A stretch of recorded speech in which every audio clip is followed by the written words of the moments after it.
क्षण बीतल, पल बीतल, कुछ महीना बीतल, तमाम चीज तमाम नजारा, लेकिन एक नजारा ऐसा है जेके देखला के बाद उनकर हंसी न रुकल। खड़ा हम देखत हुआ, हंसत हुआ, मन में सोचत हुआ कि एगो हमार देश ऐसा देश हो जहाँ का पहलवान माटी में लड़ेला, और एगो यहाँ का पहलवान गद्दा पर लड़त हुआ। गांधी के वो बापू के हंसत देख करके एक थॉमस नाम का अंग्रेज आइल और आकर के सवाल कैला है, पूछे लगल। गांधी जी बतौलन हमारे हिंदुस्तान का पहलवान 4 बजे भोर में माटी के अखाड़ा में लड़ेलन, तोहरे यहाँ पहलवान गद्दा पर लड़त हुआ।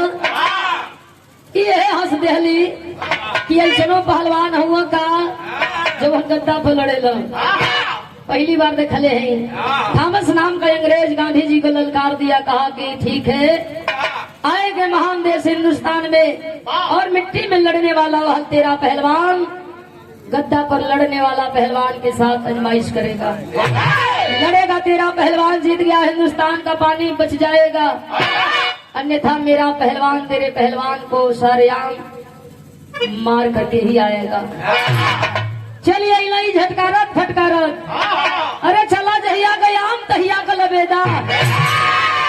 समय बलवान होला, लोग कहेला कि पुरुष होत नहीं बलवान, समय बलवान होता है। समय चाहे तो राजा के रंग बनावे और समय चाहे तो रंग के राजा बनावे। घमंड कौना बात को, अरे जिंदगी झंड हो तो कहे तो घमंड हो, ये भुला गई बात के। चलिए यहाँ करके कुछ पल बीतल, हिंदुस्तान में कुछ दिन बीतल हो, इनकी दिमाग से वो बात भी उतर गई हो कि लंदन में एक अंग्रेज हमके चतौले रहल, धमकौले रहल, समय मिली मौका मिली पहलवान लेकर के आई। वह थॉमस नाम का अंग्रेज हिंदुस्तान में चढ़ाई किया और एक पाती लिख करके लिखवा करके गांधी के घरे भेज दिलस। सुबह का निकलल, शाम का अइलन, पाती पढ़े लगलन, और जब पाती पढ़त हो तो एक एक बात करेजा चीरत हो। ठीक लगल बा भैया कैसे?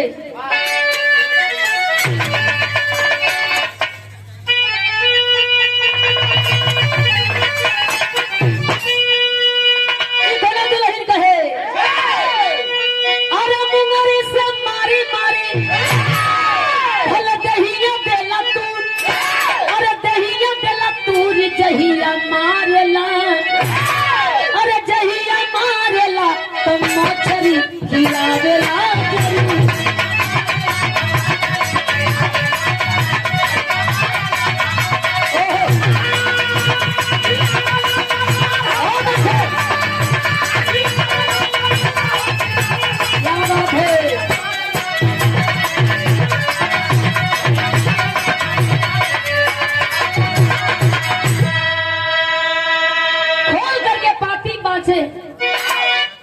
एक एक शब्द एक एक बात पर बड़ा गौर करत हो।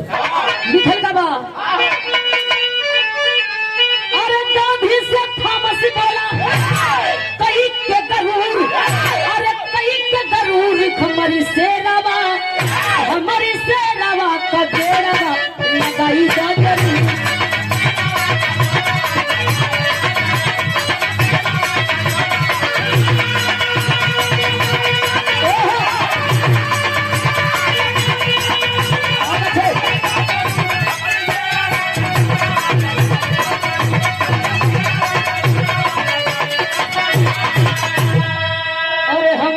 सेरावा का जोड़ा वाला गाइदा अनत मोरी सीरावा में टूटा, अनत मोरी टूटावा का सीरावा।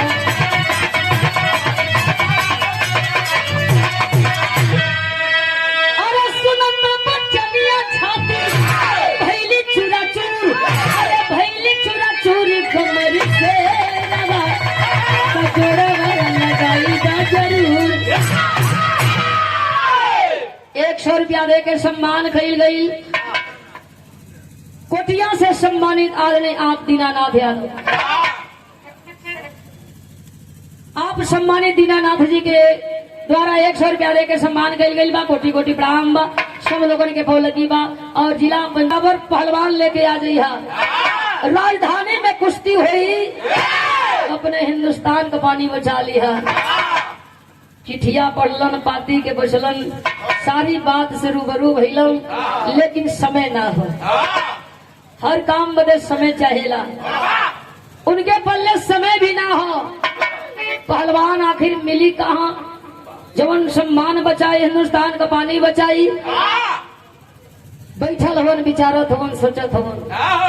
और सोचते सोचते वह गांधी जी 2 मीडिया वाले को घर बुला लिए। आज घरे घरे हो गई ना, आज घरे घरे मीडिया हूँ, लेकिन अपने घर का एक को खबर ना चली है। तुम्हारे घर का एकदम लाइव चली है। अपने घर में क्या होता ना, ऐसे मतलब ना, लेकिन दूसरा के घर में क्या होता। अरे यहाँ लेके भैया झोपड़ी कोई के जरूरत तब मन लाइव दिखाओ था। देखा फलाने का मड़ई जर गए, और पानी ना मर तो लाइव चलाओ था।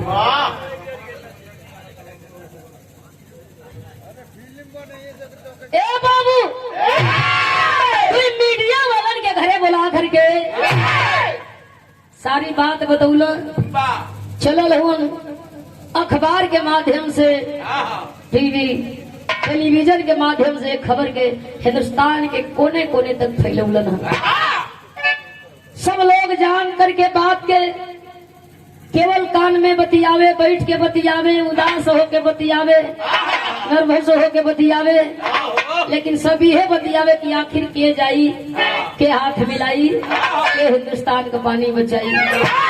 गांव का अगर बिगड़ा हो तो मन और के बिगड़ल चाहेला, ओके सुधारल ना चाहेला।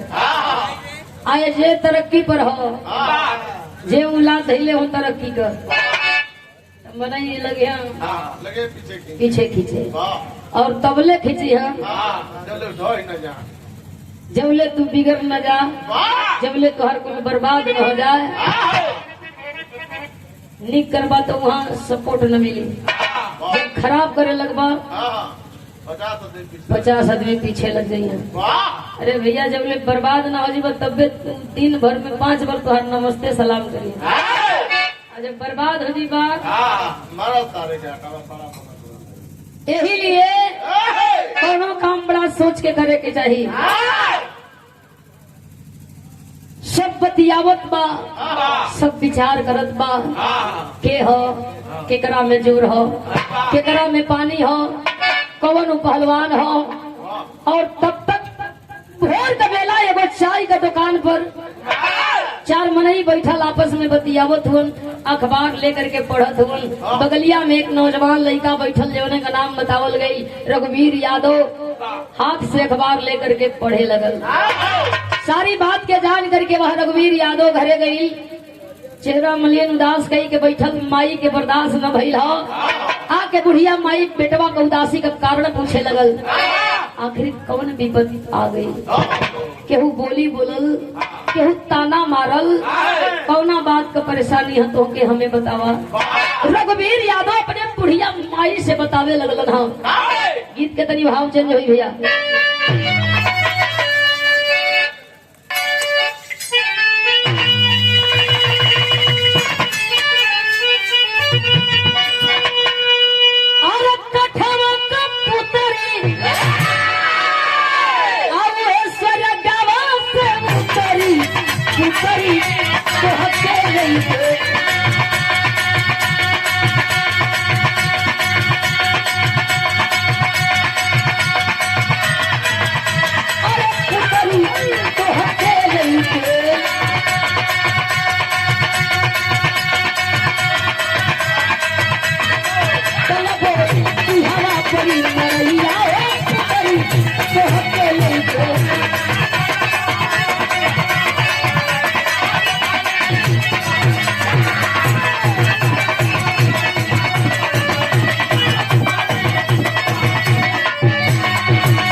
परेशान है माई कहे का तो कहता। अरे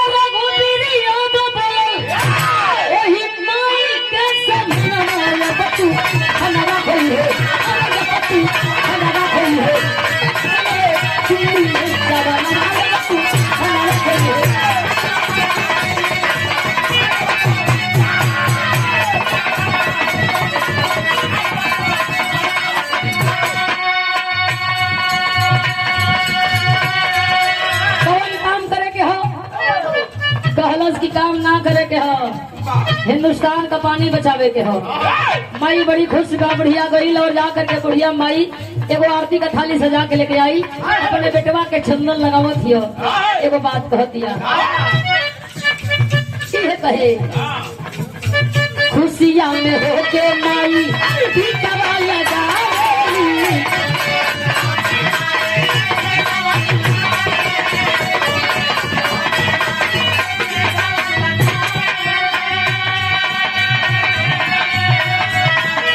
दंगल करनिया न अपने माई के भेजावेली।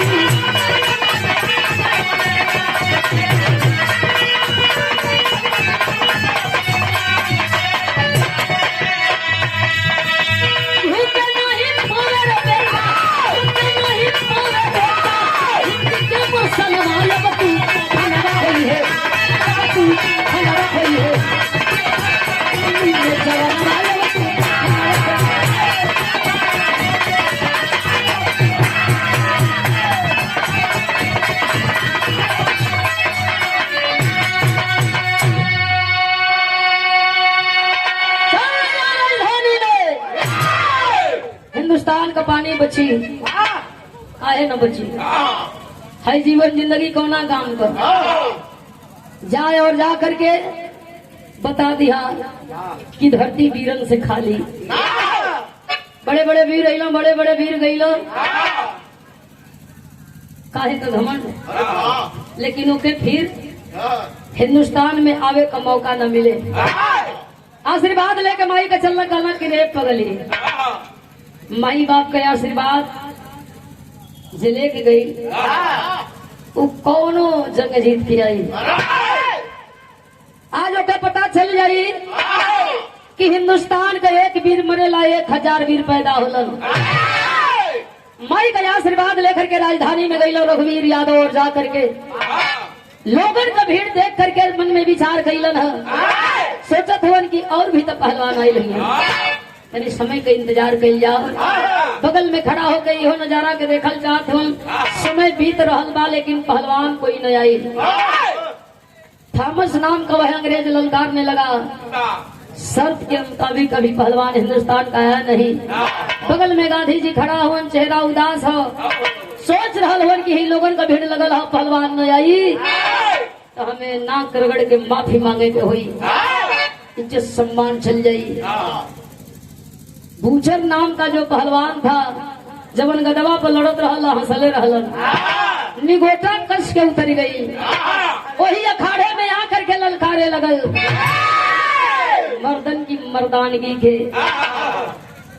ए बाबू, रघुवीर यादव निगोटा कस के गईलन, अखाड़े में उतर गईलन, बूचर पहलवान से हाथ मिला करके, और बूचर पहलवान के एक बात समझावे। बूचर पहलवान रघुवीर यादव के देख के हंसे। रघुवीर यादव मने मने सोचे कि सही लोग कहावत कहला पुरनिया कि अक्सर हुए घड़ा बजे जोन खाली होला, ये वहीन भरम में हो, वहीन के शंका हो, यही लिए हमें देख के हंसत हो। कुछ और समय बीतल हो, अपने भाषा में लहजा में कुछ और भी उल्टा सीधा शब्द का प्रयोग कर रहा बा। रघुवीर यादव हाथ मिलाया, कहा रे पहलवान, सोने के चिड़िया जेके कहल गई बा, जेके आजाद देश कहल गई बा, आजाद है कबो आजाद रही, तेरे का भाव लिखल गई बा।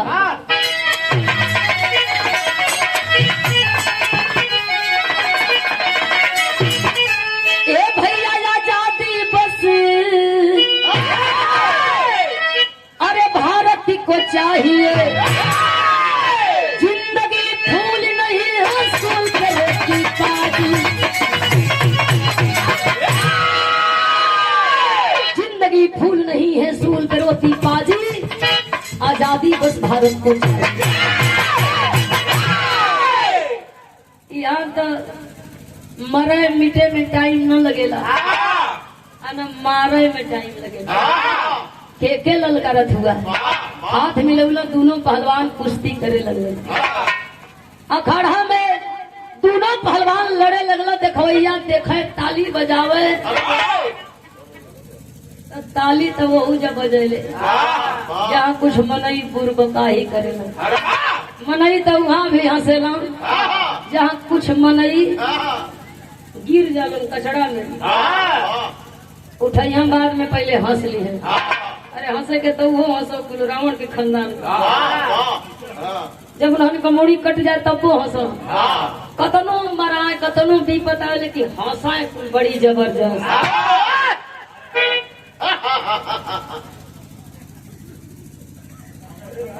एक बचल अरे वो घराना का नाम अच्छा मने बतावत हूँ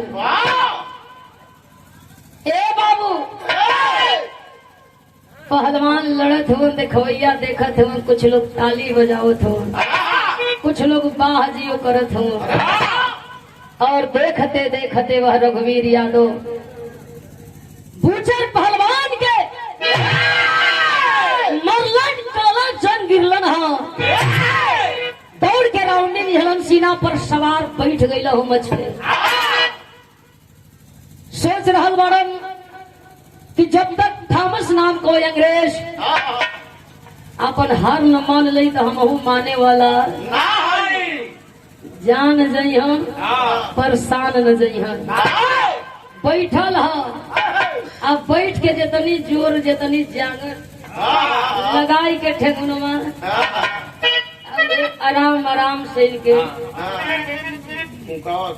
कुकावत हो समय बीत रहल बा एक मौका और मिली दूसर का मौका कपारी आई तीसर को मिली लेकिन एक कई बार में उनका सारा मौका खत्म कर दिया थॉमस नाम का अंग्रेज खड़ा हुआ समझ गया कि मेरा पहलवान मर जाएगा आइल और कह दिया कि भाई मार गया मिट्टी में लड़ने वाला पहलवान सच में पहलवान है हिंदुस्तान का पहलवान जीत गया ताली बजल है तड़तड़ तड़तड़ इंकलाब जिंदाबाद का नारा गूंज रहल बा खुशी से बापू अपने आप के नहीं रोक पौलन भिड़िया के चीरत हटावत गईला और जा करके पहलवान के उठाई के गले से लगाई के पिठिया पर माटी लगाई के थप थपावत बाह शेर बाह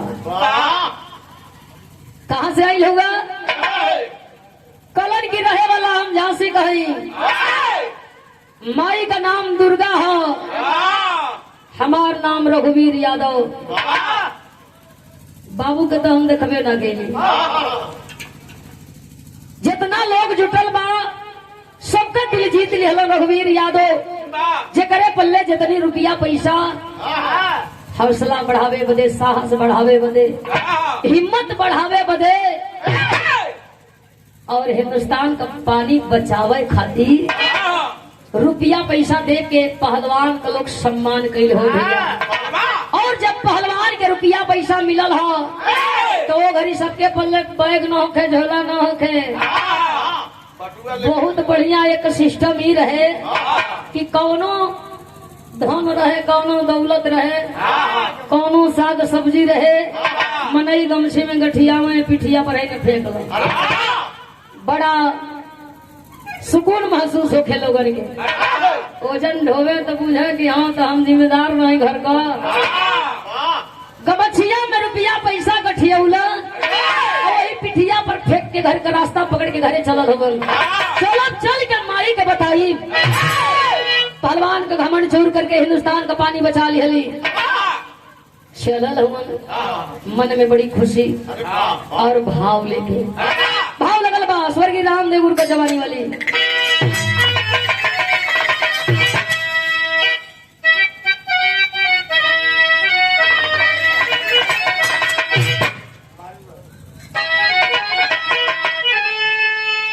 उगावा कैसे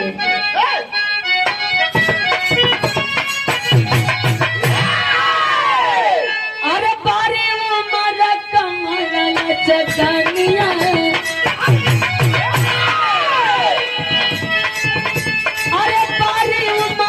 चकनिया चकनिया गोरिया खींचे घुर के पनिया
माई का पैर चूम करके पुनः एक बार आशीर्वाद पौलम।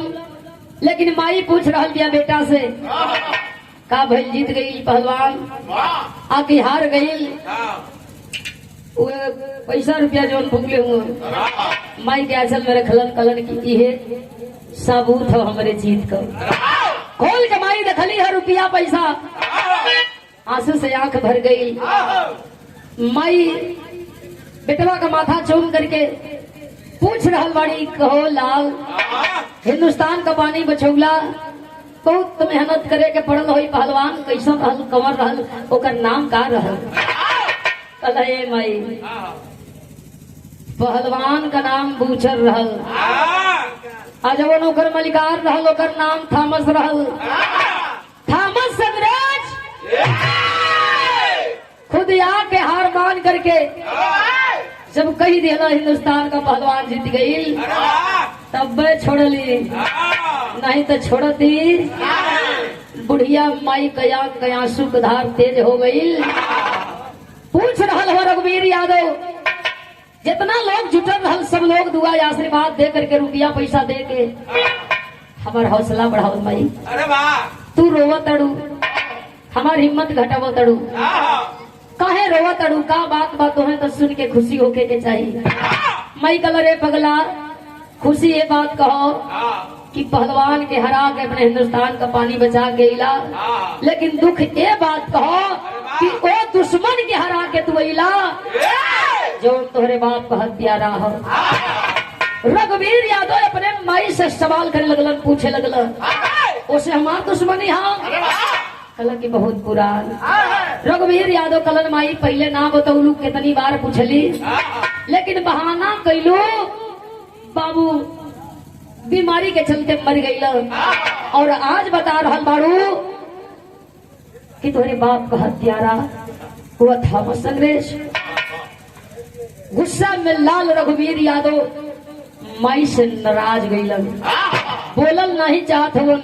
माई रो रहल बा, आप कयासू पुछल कल माई चिंता मत कर, अपना बेटा पर भरोसा हो न, बाप को दुश्मन आज के बाद फिर न कोई के चैलेंज करी हन, न कोई के धमकई हन, न डरवई हन, न कोई के मरियम हुई हन। खेलवे हम खत्म कर दे रे पगली, न रही बांस न बाजी पिपीरी न हल्ला हुई। हमें अगर ये बात पहले पता रहा तो एक पुंतु कांच का पियती। माई का चरनिया चूम के रघुवीर यादव चलल हुआ बाप का बदला लेवे, देश का पानी तो बचौल ही हुआ, लेकिन बाप का बदला लेवे का जब समय आ गई हो, लपक के कलाई माई पकड़ला कला किंदा और कुल सपना हो हे सीना में दबल हो, अकेले मत जा बेटा, एगो छोटी मुक्की हमारा ऊपर उपकार कईदा, सथवा में हमरों के लेते चला। कल तुहार कौन काम कला कि हमार काम बहुत हो। अपने आंख से वो थॉमस अंग्रेज का मौत देखे का कसम खैले रहले, अपने हाथ से वो कर कलेजा निकाले को भी कसम खैले रहले। का वो सारा सपना हमारा अधूरा रही, पूरा ना होई। रघुवीर यादव बुढ़िया माई का कलाई पकड़न कलन की तोर बेटा है ना, सारा सपना पूरा हुई। माई हथवा छोड़ा के गई मड़ैया में, बरसों को प्रतिज्ञा करके रखल गई कटारी, वही टूटा बक्सा में काठ का बक्सा खोल के निकाल के कटारी है बगल में चुराई है। आगे आगे रघुवीर यादव, पीछे पीछे बुढ़िया माई चलल है। 4 लाइन आला के भाव। कैलाश प्रसाद सिपाही जी के द्वारा 100 रुपया छत्र उठा के धरती से कोटि कोटि ब्राह्मण सबके बोलेंगे।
दुश्मन मिली, लेकिन यहाँ ना, आपके कलकत्ता जाए के होली, और वही कलकत्ता में आपका दुश्मन आपके मिल जाई। लेकर के बुढ़िया माई के दिल्ली राजधानी से अपना कलकत्ता चलल हन, और जा करके कलकत्ता में जब पता लगौलन अपने दुश्मन के बारे में, तो दुश्मन का पता चलल। लोग बतावे हुगली पुल और मशहूर हुगली नदी, मशहूर नदी हुगली नदी, वही हुगली नदी के बगल में पता पूछत लोगन से भेद लगावत जब पहुंचल हवन, तो देखत हवन कि दुवरिये में खड़ा उ पहलवान जवने के अखाड़ा में पछड़ले रहलन। बूचर पहलवान खड़ा हो, देख करके वह बूचर पहलवान जा करके अपने साहब को बताना चाहता है। ये करे पहले कि जाके अपने मलिकार के बतावे, दौड़ करके रघुवीर यादव पकड़ लिया, मरला खींच के चमाचा वही गाल पर चौनिहाए गई लोग, निकाल लिया बगल से हथियार अंग्रेजों को मारते हुए। थॉमस अंग्रेज के पास जब रघुवीर यादव माई बुढ़िया के लेके पहुंचल हो, देख के थॉमस अंग्रेज खड़ा भइल हो। रघुवीर यादव कल कैसे आना हुआ, कल पुरान हिसाब किताब जो ने चुपता करे आल है। ऐसे बढ़िया मौका मिली ना, फिर तू बहक जाई बा, हिसाब किताब बाकी रह जाई। रघुवीर यादव पूछने लगा, अपने बुढ़िया माई के सामने कैला कल कि इनको आप पहचानते हैं? मुड़ी हिलौले रघुवीर यादव कहे यह है कौन? तमाचा खींच के बुढ़िया माई मरला जितनी जोर जांगा रहा, जब वही गाल पर मरला थॉमस अंग्रेज पुनः बुढ़िया के ऊपर चिल्लाई के पड़ल। रघुवीर यादव आगे खड़ा भेल, कहलक कतई कुछ करे का सोचिया मत। अरे वो जुग गईल जइया पकौड़ा, वो गदहवा पकौड़ा खात रहे।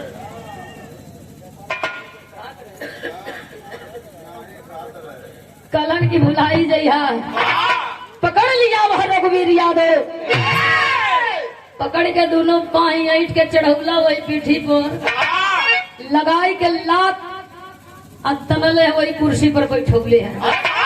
कहला की जान चाहिए जहान चाहिए, तो चुप्पे बैठल है। तक कुछ पल बदे कुछ क्षण बदे ई सोच के कुर्सी पर बैठल हो कि तनिको आऊ माऊ करत दे, हमें गाँव मांग कर दे, आऊ माऊ करत घाव माऊ कर दे। चुप बैठल हवन, बुढ़िया माई सामने खड़ी सवाल करे लगल, आंख में आंसू, सीना के आग धधक रहल बा।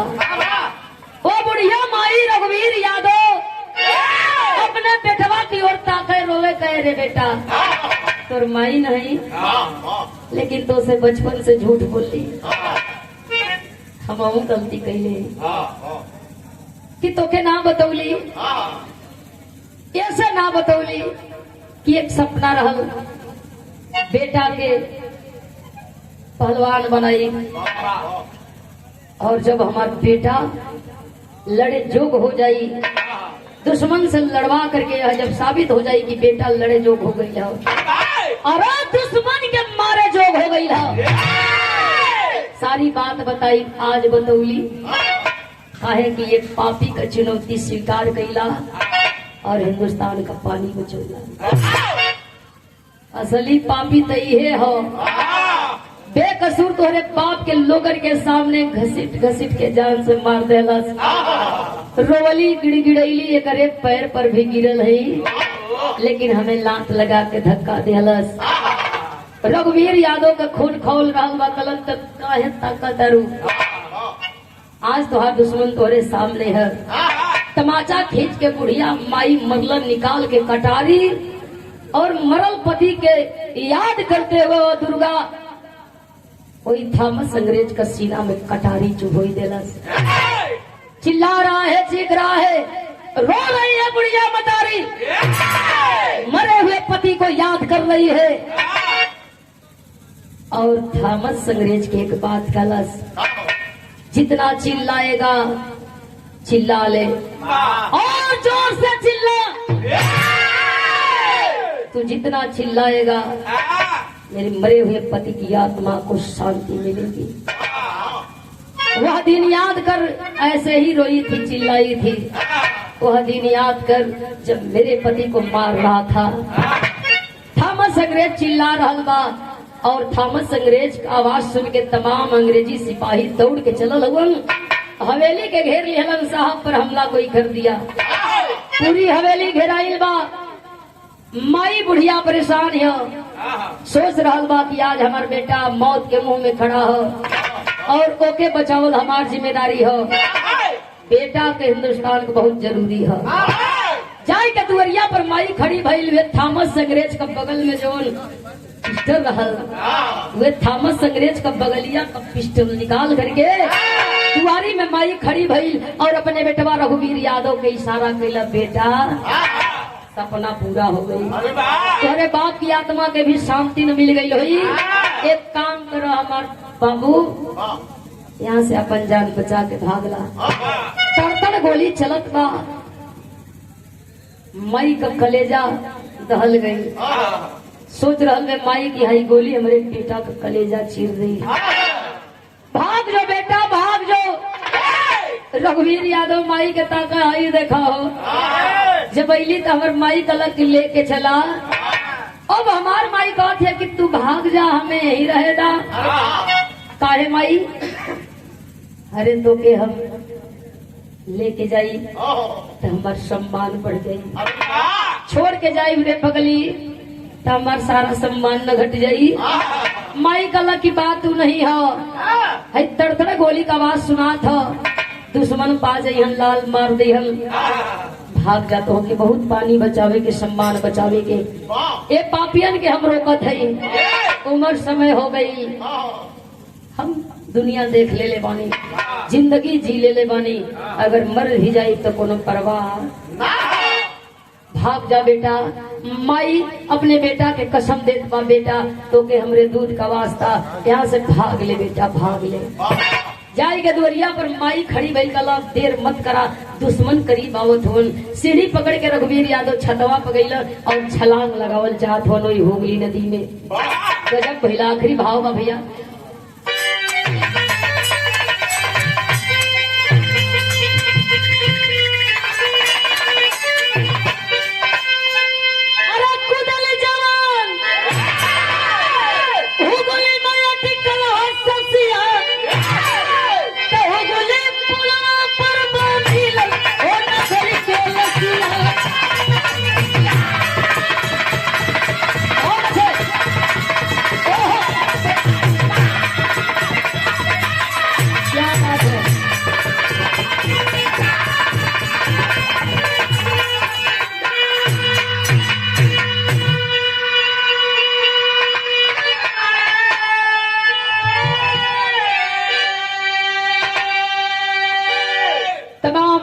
के मारते हुए थॉमस अंग्रेज को मार करके बाप का बदला तो चुका लिया। छतवा पर चढ़ के सोचत हुआ हुगली नदी में कूद जाई, पानी में डूब के कुछ दूर जाई, जान बच जाई। लगल है गोली, और जब माई के गोली लगल है, माई के मुंह से जब आह निकलल है तो बेटा का ध्यान माई की ओर हो गई। और जब बेटवा का ध्यान बटल हो माई की ओर, जब ध्यान भइल है तो बेटवा पुलवा पर न गिर करके, और नदिया में ना गिर करके, पनिया में ना गिर करके रघुवीर यादव वही पुलवा किनारे गिरल हो। और जब पुल के ऊपर गिरल हो रघुवीर यादव छपटात हो, लेकिन दुश्मन दौड़ल हो। ये साहब का दुश्मन है, जिंदा या मुर्दा इसको पकड़ना बड़ा जरूरी है। लेकिन कहा जाता है यह भारत माँ उस लाल को, अपने बेटे बहादुर को आंचल में गोद में सुला लेती है। आ बेटा मेरी गोद में सो जा, यह पापी है, मेरा हम मौत मारेंगे। हमेशा के लिए रघुवीर यादव भारत माँ की गोद में सो गया। खबर पा करके लोग परेशान हो, जे जहां बा वहीं से बैठ के हाय हाय करत हो। और गांधी जी भी चलत हो कैसे,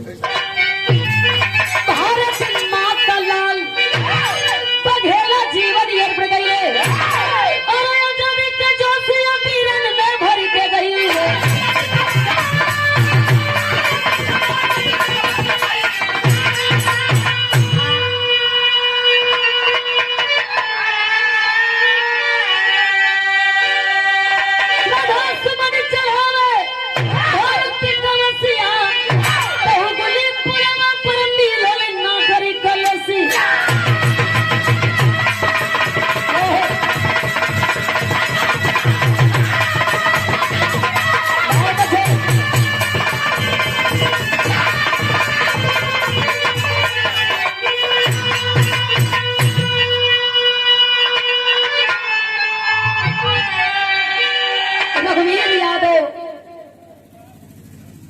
के छोड़ के चल बसल हूँ। लेकिन एक फैसला वो गांधी जी के द्वारा हुआ। रघुवीर यादव जो देश का सम्मान बचाया था, उसके सम्मान में यही हुगली नदी के बगल में एक सुंदर पार्क बनाया जाएगा और उसी पार्क में उसकी मूर्ति भी लगाई जाएगी, ताकि आने वाले समय में उसकी कीर्ति को हम आप याद करेंगे, उसकी कुर्बानी को हम आप याद करेंगे।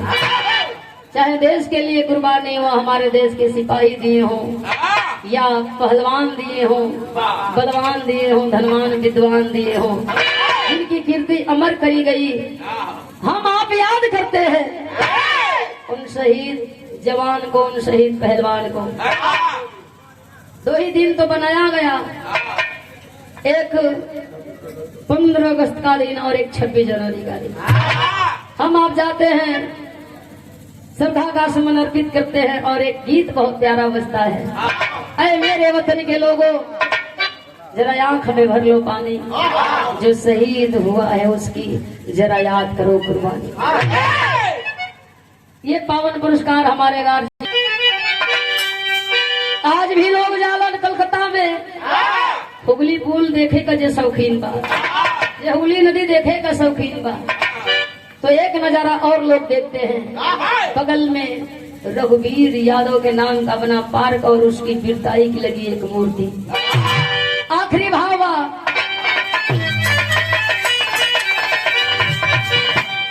गुरु बिहारी गुरु गणेश